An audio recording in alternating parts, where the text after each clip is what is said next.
Watch and burn. Hey everybody, so tonight I would like to discuss Mad Max Beyond Thunderdome. This bad boy was released back, I think, around 1985. And I think the craziest part of this is the fact that this movie apparently takes place around 2005. I mean, this movie is so 80s. When I saw it, I mean, you got Tina Turner's in it. I mean, One of the Living is one of the best songs I've ever heard.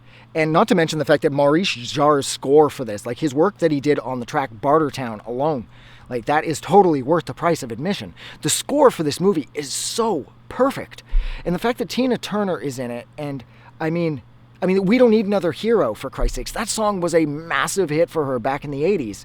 So whenever I think about this movie having to take place in the mid-2000s, the like 80s kid in me jumps in and it's like, no, dude, this is like 1985 MTV. Fuck that. Just ignore that, you know?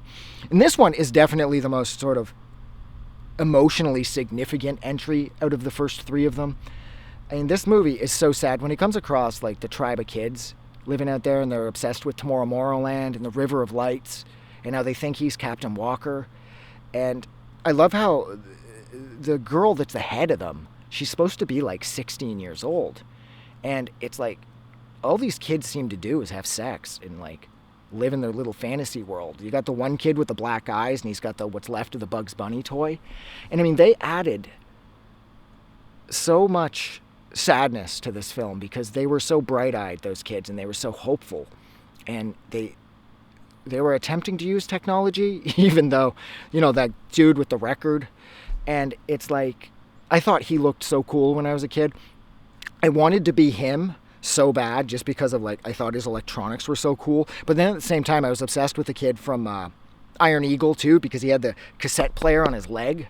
And I was like, oh my God, dude, if I could just figure out how to get a cassette player on my leg, you know, I'd be able to take out Libya as well. And I was so obsessed with both of that because I thought, like, if I had the music on my leg, I could take it with me everywhere. Because at this point, Walkmans hadn't been invented yet. Or Walkmans, I don't think it dropped by the time that I had at least seen Iron Eagle. Why the fuck am I talking about Iron Eagle? But yeah, I loved the one kid with all the technology on him. I thought he looked so rad. And those tribe kids, they were fun. And I don't understand why they'd want to leave where they were.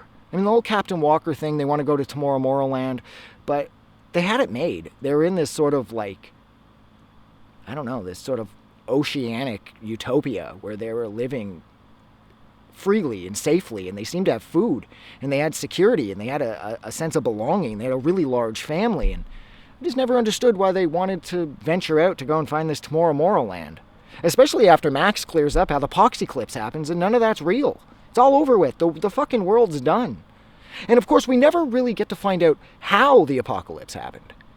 We don't know if it was the Saudi Arabia-Iran thing or what, but sometime after The Road Warrior, 1990 roughly, to 2005, where this movie takes place, the nukes have dropped, and it's never made explicitly clear why.